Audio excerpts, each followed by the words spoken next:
Champions trophy 2025 போட்டியில India மற்றும் பாகிஸ்தான் அணிகள் மோதும் ஆட்டத்துல வெற்றி தோல்வியை நிர்ணயிக்கும் காரணிகள் குறித்து பாகிஸ்தான் அணியுடைய முன்னாள் கேப்டன் எஸ்எம்எம் உல்லக் தெரிவிச்சிருக்காரு.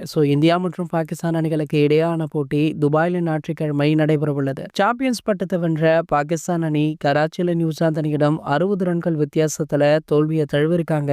இந்த போட்டியில அழுத்தம் அதிகமாக இருக்கும்.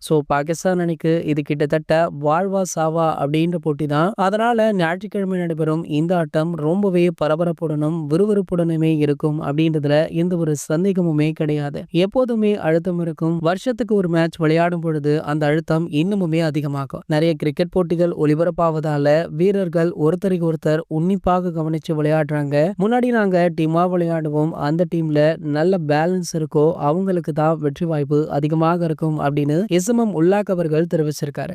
இந்திய அணி பாத்தீங்கன்னா சமீப காலமாகவே பாகிஸ்தானை விட ரொம்ப பலம் வாய்ந்த அணியாக இருக்காங்க. அதுவுமே குறிப்பாக சொல்லணும் அப்படின்னா ரவீந்திர ஜடேஜா மற்றும் ஹர்திக் பாண்டியா போன்ற பக்காவான ஆல்ரவுண்டர்கள் அந்த டீம்ல இடம்பெற்றுள்ளதால பாகிஸ்தானை விட ஒரு அடி முன்னாடி தான் இருக்காங்க அப்படின்னு இந்திய அணியை புகழ்ந்து தள்ளியிருக்காரு. அது மட்டும் இல்லாம இந்தியா பாகிஸ்தான் போட்டியில 11 அணில 2 மாறுதல் இருக்கும் அப்படின்னு சொல்லப்படுது. அதாவது குல்தீப்புக்கு பதிலாக வருண் சக்கரவர்த்தியும் ஹர்ஷித் ராணாவிற்கு பதிலாக அர்ஷதீப் சிங்குமே களமிறங்க வாய்ப்புள்ளதாக சொல்லப்படுது.